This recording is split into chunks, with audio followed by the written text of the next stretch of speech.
Geothermal is actually an older form of energy. Like we've had it since the 1950s, whereas solar and wind is kind of a newer thing. We haven't Yeah. been using that to generate electricity for very long.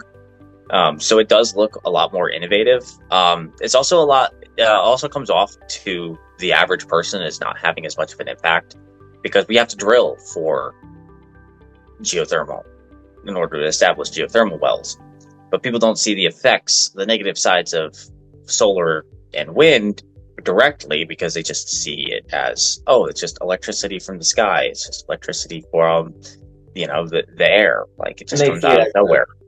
they see it as a finished product too. They don't see, Yes. the materials being, everything that goes into designing these things.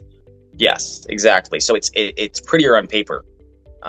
Whereas when you actually try to implement it, you have the problem that solar power plants create a lot of pollution when they create the solar cells, or the fact that wind farms require a tremendous amount of maintenance that has environmental impact as well, and just the sheer acreage that they take up in order to generate power. Like people don't realize like how much wattage you actually require to generate electricity for a city or a town. It's incredibly high. Usually, these wind farms that are surround an entire city don't create enough electricity for that one city. Most of the time, they don't, but there are exceptions. But I would like policymakers to really take a little bit more note at geothermal, because one of the number one problems with geothermal is it is indeed expensive to first drill the well, get everything set up, and get yourself into a position that's generating enough power for a city.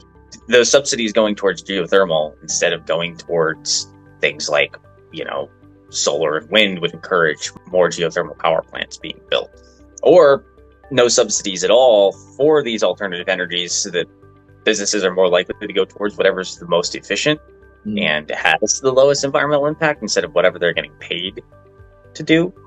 I think either one would benefit the geothermal industry. I don't think its subsidies are going to go away anytime soon, though. So I would definitely push towards a good number of those subsidies going towards geothermal, which I definitely see as a form of power that's a lot more likely to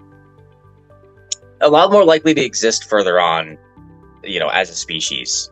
I think as humans progress technologically, I think geothermal is going to stick around, and I don't think a lot of these other alternative energies we're going to see as anything apart from things that people as individuals are using. I don't see vast solar fields and vast wind farms being in our future as a technologically advanced species. I just don't think that's in our cards.